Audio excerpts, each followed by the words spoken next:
Hello, hello, hello. Welcome to this edition of Dishing Out Flavor, and today I'll be using my soft and yummy bread recipe to make hamburger buns, but instead of using just the 100 grams of the almond flour, I'm going to be replacing it with my low carb blend number 4 flour.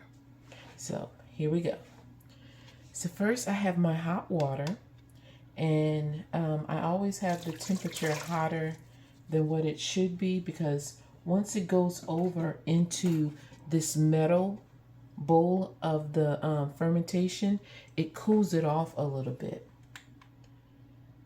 Okay, because it was 152, but now that it's touched this metal over here in this bowl, it cooled it down and now it's 140. So while that's sitting, and I'll just check on that every now and then, I'm just going to go ahead and get my flour together.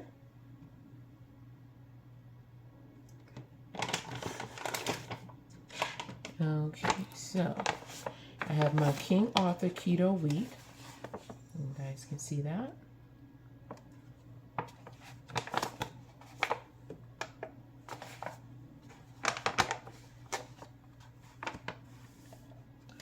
And don't worry about the measurements. You know, I'll always list that in the description section below.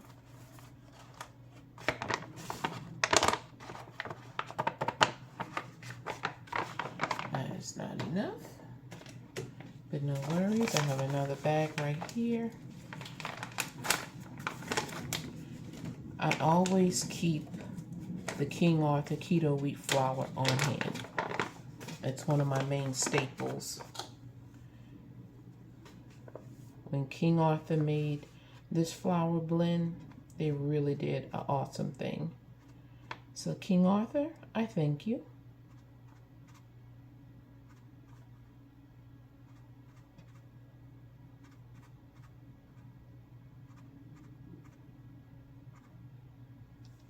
That's a little bit too much.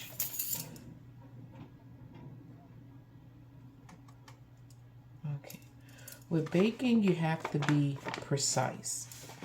If it's not precise, it will throw something off and you'll end up with a catastrophe. Okay, so that's that. And now for the low carb flour blend.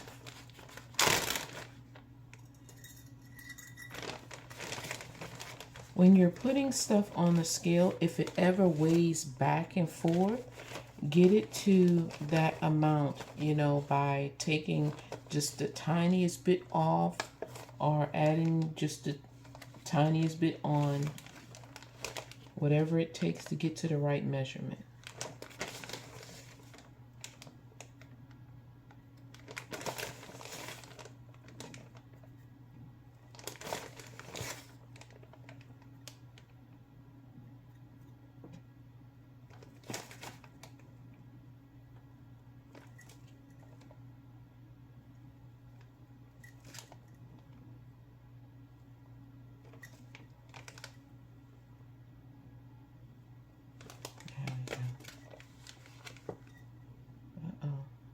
Okay, no, still balancing between 101. There we go.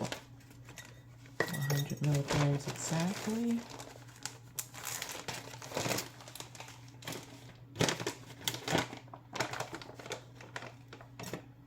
Let's go for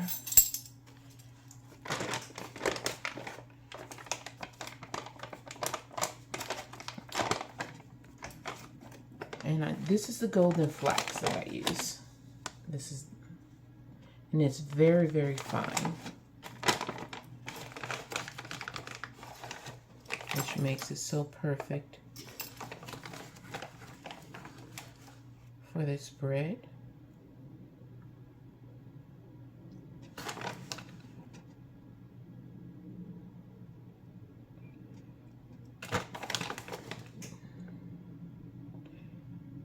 Now, flax can be used to substitute oil, butter, and eggs, but I'm basically using it as another flour and then a health benefit as far as like fiber, some extra nutrients into the bread. And then something that's gonna help with gut health. So that's my purpose of adding the flaxseed, golden flaxseed powder. Okay, to this.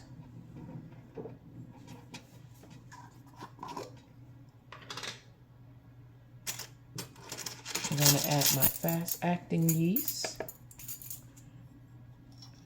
And the reason I put two different yeast in this bread, because I only wanted it to be where it has to rise one time and then you have to bake it, no punching it down and then waiting for it to proof again. No, none of that. One and done with the rise. Okay, so that goes in. And then we'll have the salt. And if you don't have Celtic salt, the pink Himalayan salt will work just as well.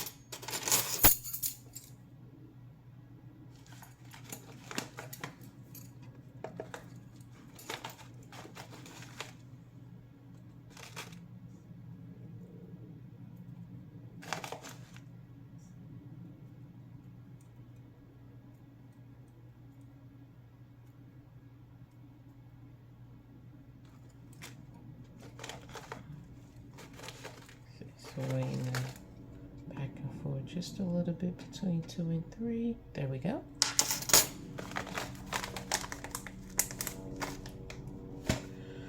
All right, now I'm going to add in my heavy cream powder.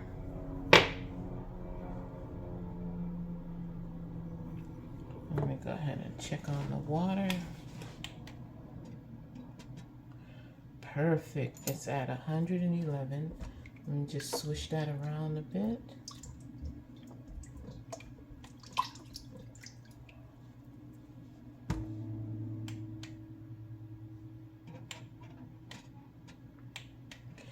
I need that to drop to 110. Anywhere from between 100 to 110 is the perfect temperature to add in the yeast. But what I'm going to go on and do is add in the honey powder. Now I used the Hosier Hills honey powder as well as the Hosier Hill Farms heavy cream powder.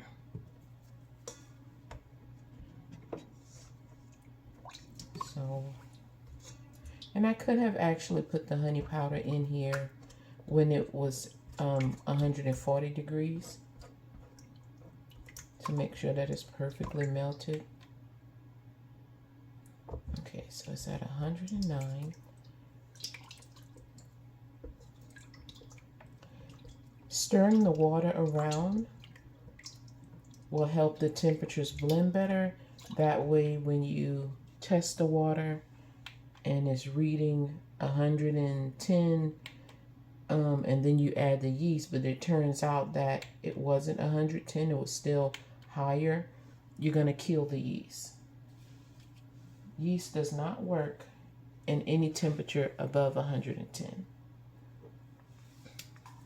So with that said, I'm just going to remove this for a little bit and bring one of these back over.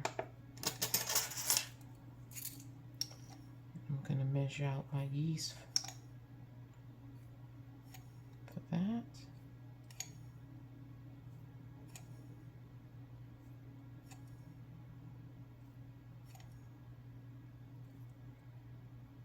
There we go. And put that right into the water. Okay, so now that's sitting there doing its thing. And then I'm going to give this a mix.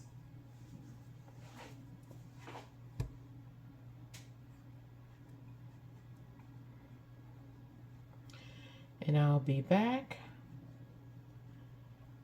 to add everything into the fermentation device.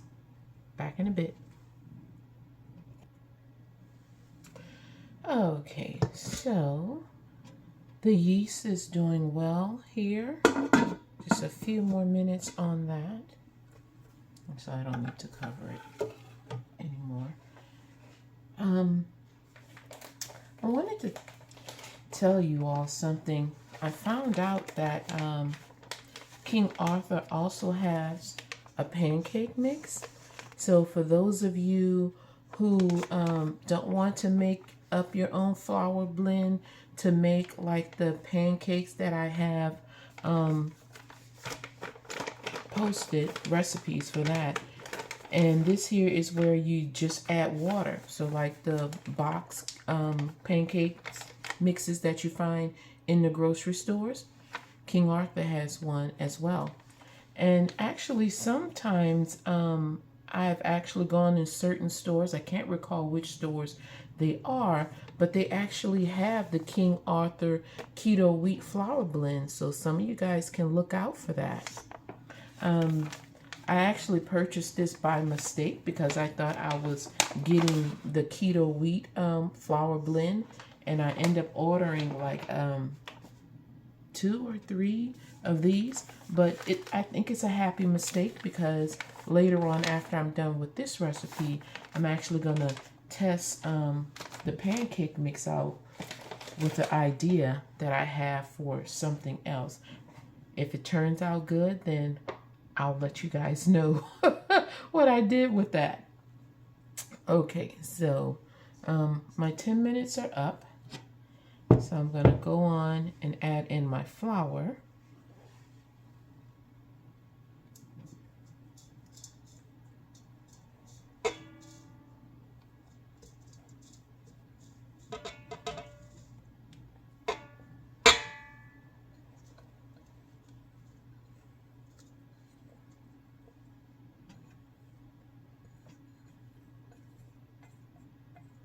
Okay,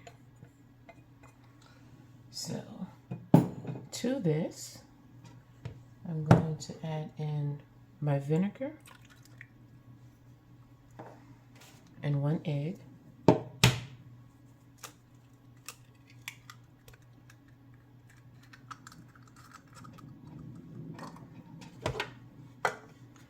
Put the top on. And I'll let this go for 7 minutes.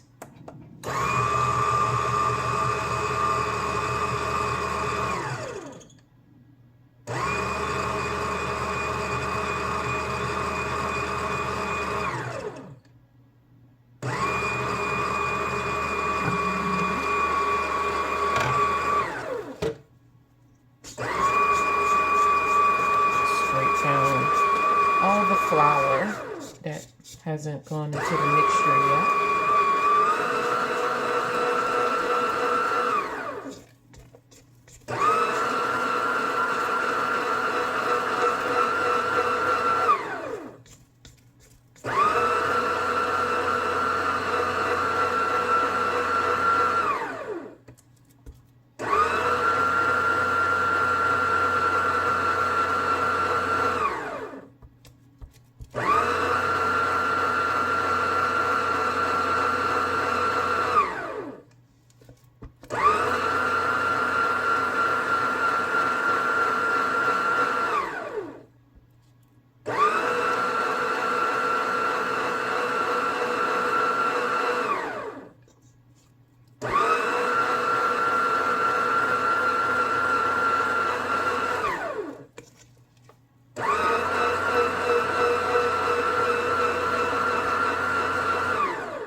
Can tilt the device to give you guys a little peek of what's going on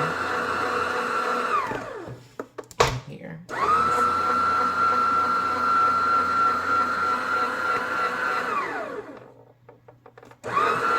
Alright, I'll be back in 5 minutes.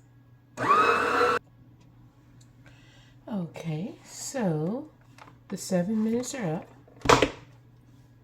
And it's pretty much very sticky at this point. So I'm going to go ahead and add in my butter.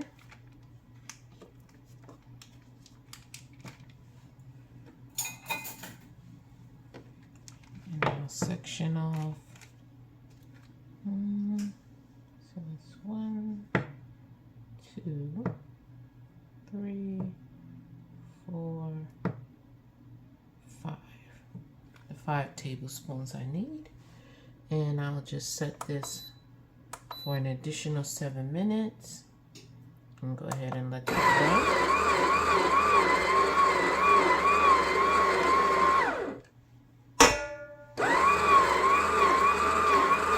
And I'll excuse me, and I'll just wait till each pat of butter has been completely incorporated into the dough before I add the next one.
And the butter does have to be softened. And when I say softened, I mean like spreadable. Like you can touch it and it dinks in. Like, very, very soft.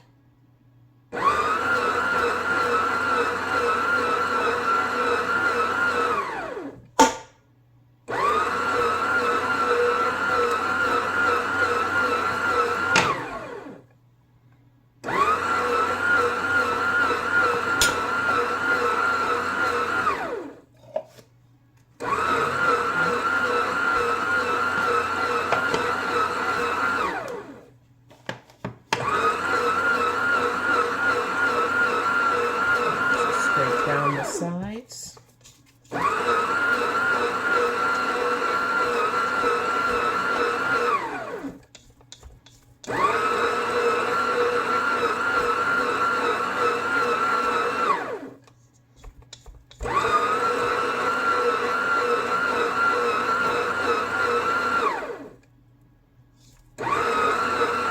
And at this point, the dough is still very much sticky.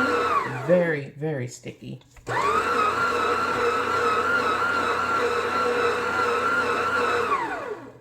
All right, I'll be back in a little bit.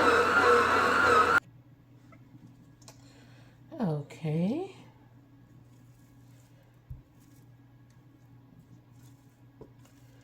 Go ahead and get all of this together and get it from around the paddle.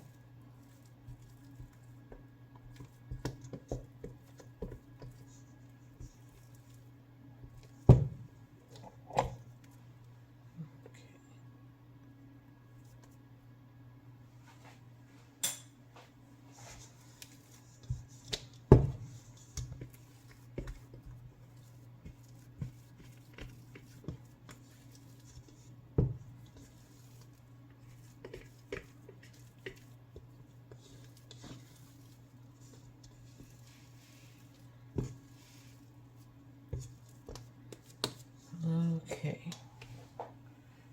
Now I must say the fermentation device that I have, if anyone is ever, I should need something to rise and then have to punch it down, that machine actually has a function on it where it will let me do that, where the dough would rise inside of the bowl and then you can punch it down and then let it rise again. Or then after that first proofing, take it out, shape it into whatever that you need it shaped into, and then let it rise in that shape before you bake it, you know. So it's a great little device to have, just to get rid of some of the stickiness. Just a little light dusting of flour is needed. You don't need to really mess with the dough all that much.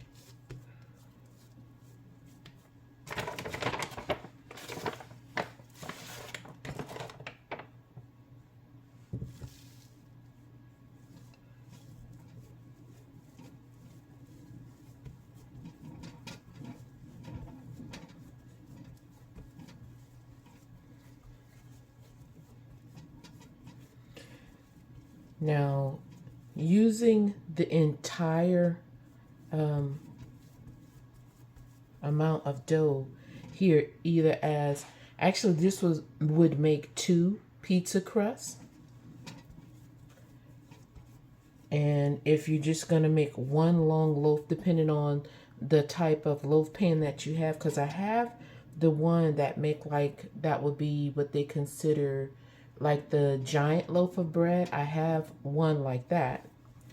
I don't know where it currently is since I moved into the new place, because when my girls were packing up certain things, they didn't label the boxes correctly. So I don't know if we've put it in storage or if it's out in the garage somewhere. I'll have to really look.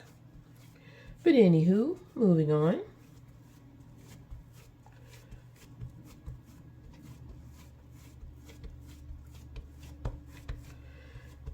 So I'm flattening this from the inside out, almost like how I would for a pizza crust.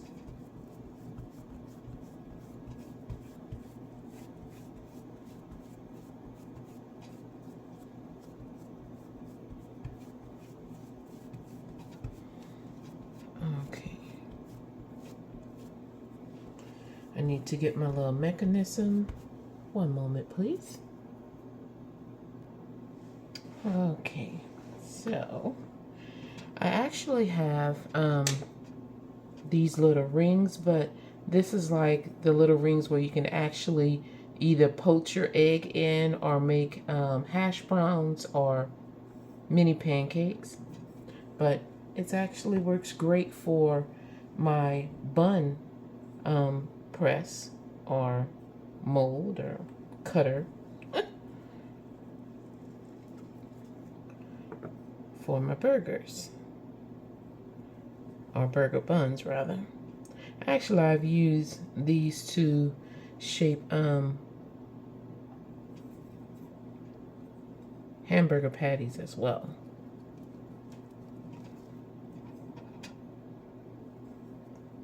It's all about portion control.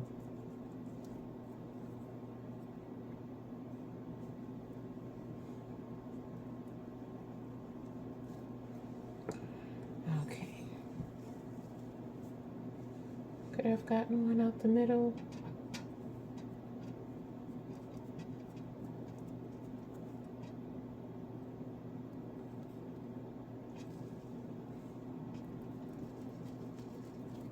Sweet.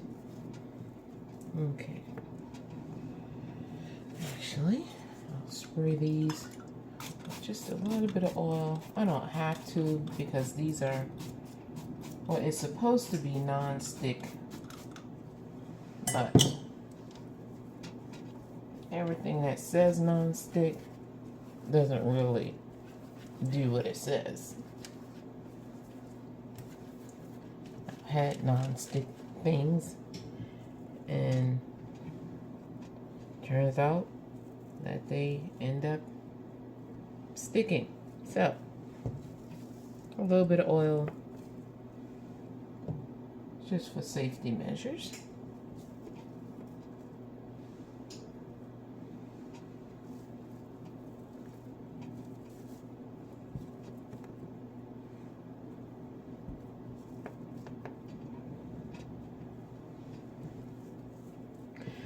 Now also based on, like I was saying earlier, the length of pan that you use if you're making a loaf. You'll then determine the carbs by the slices that you get from that loaf. When I'm using the giant loaf pan, which is the longest pan, loaf pan that I have, I can get up to 22 to 24 slices out of that. And then that pretty much make the slices of bread anywhere from between 2.5 to possibly 2.2 to 2.5 net carbs per slice. When I'm making hot dog buns, because that mold has like I think I can make 6 or 8 hot dog buns using that, and per bun it comes to about like 3.7 to 4.3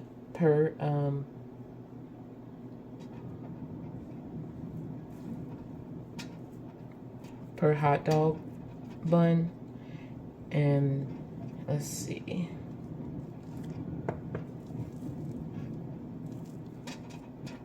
actually, well, okay, so that is 8 so far.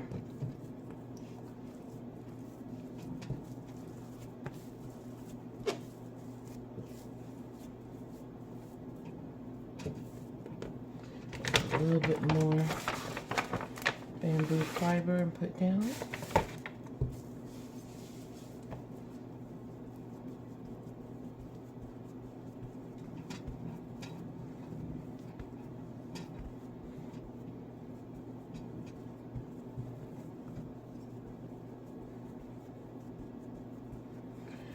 I want to be able to get at least 10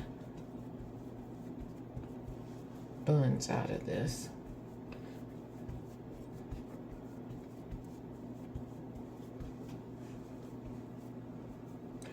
Now, if I was making sliders and I was able to get 16 of these for making like the little sliders, then of course that would decrease the amount of carbs as well.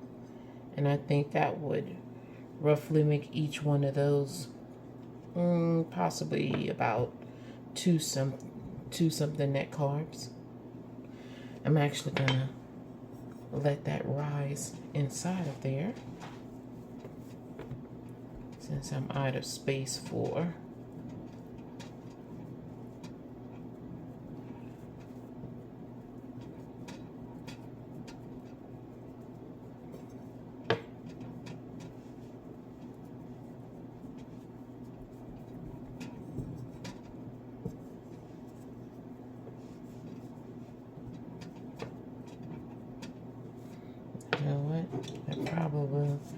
that'll probably end up getting stuck. Let me.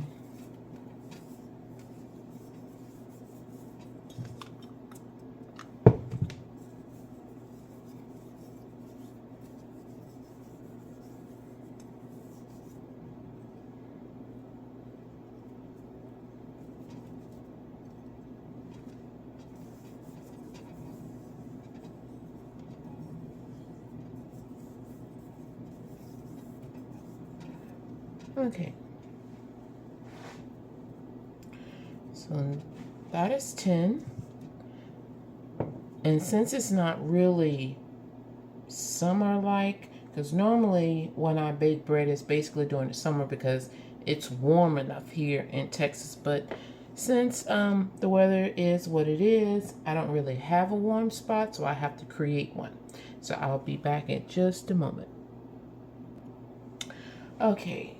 So to create my warm space for these to proof, there's 2 things that I can do. I can put it in my oven at the lowest setting, which is 175 degrees, and then leave the door slightly cracked open for that length of time. Or I can heat up some water in the microwave and create like a pretty much like a small steam room, and then let everything proof in there. But of course I wouldn't have the space, so I'm gonna go with the oven, and I'm gonna see what that's gonna be like. And so I'll meet you guys back here when everything is the way that it needs to be, when everything has finished proofing, and then it's time for the baking step. Back in a bit.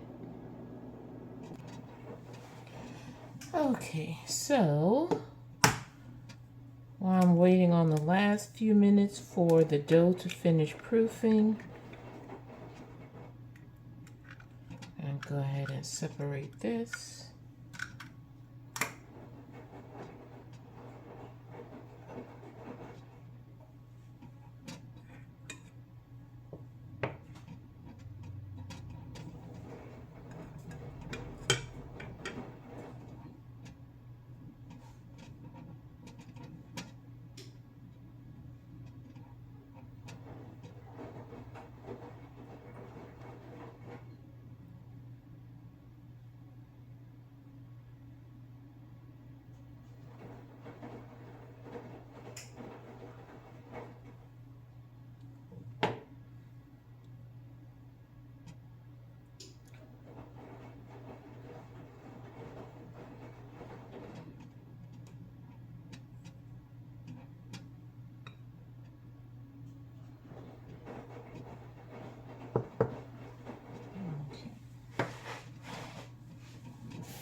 Okay, anyway, rinse the little yolk off.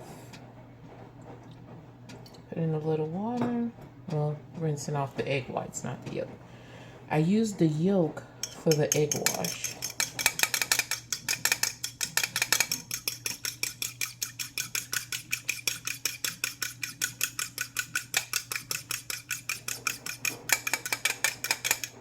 So 1 yolk, about a tablespoon of water. And that's it. And I'm gonna go on and go over to the oven and brush the egg wash on to the buns. Back in a bit.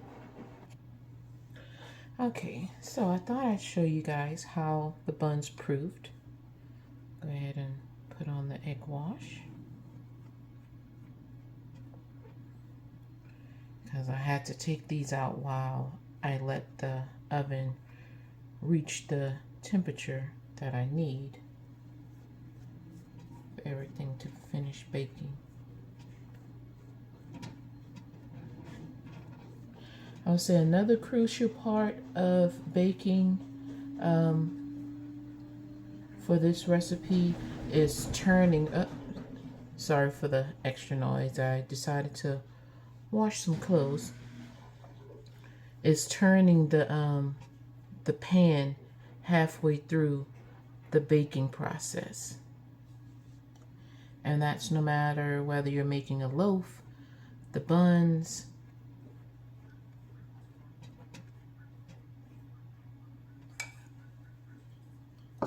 or even like the little breadsticks or garlic bread knots that I had made that day with the cheese. All right, let me go ahead and put these in the oven, and I'll see you guys back in a little bit. Okay, everyone, welcome back. Welcome back. If you're just joining me, I have done a step-by-step of the recipe for using my low-carb flour blend number 4 with baking hamburger buns or sandwich buns, whichever you prefer. So this is how they turn out, as you can see. Beautiful, beautiful.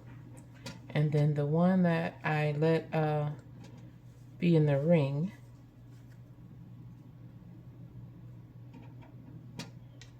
see that one baked up, real beautiful as well.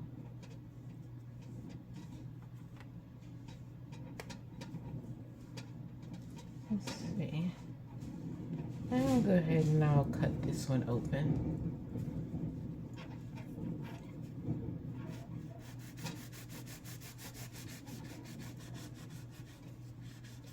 They just came out of the oven about maybe 7 minutes ago.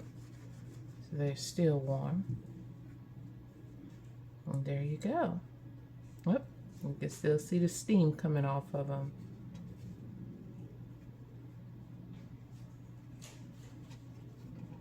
And what I love about creating this bread recipe is that it tastes like bread, it looks like bread, the texture is like bread. Some of the recipes that I've tried, that I found online when I first started my low carb journey, when it was baking, it didn't smell like bread, and so it threw me off, because I have heightened senses when it comes to smell, and pretty much, like, I don't know if anyone will understand when I say this, it's like, but if I smell it, I can pretty much taste it. And it's like, if the smell is so off, and then when I actually taste it, and I was like, I knew this wasn't going to be good, because it didn't smell like it would taste. And therefore the smell made it taste exactly the same. So when something smells good, I know that it's pretty much going to taste good, or that the smell gave it like a 95% rating to me, but when I gave it a taste, it still wasn't a complete 100. And so I still needed to add just a few more things to give it that full 100. I hope that makes sense to someone, you know. But anyway, give this recipe a try. I know that you guys will really enjoy this recipe, whether you're making a loaf of bread, the garlic cheesy knots, or whether you're making hamburger or sandwich buns or hot dog buns. You'll really enjoy this recipe. So stay strong, stay positive, stay focused, and as always, be blessed. And I'll see you in the next video.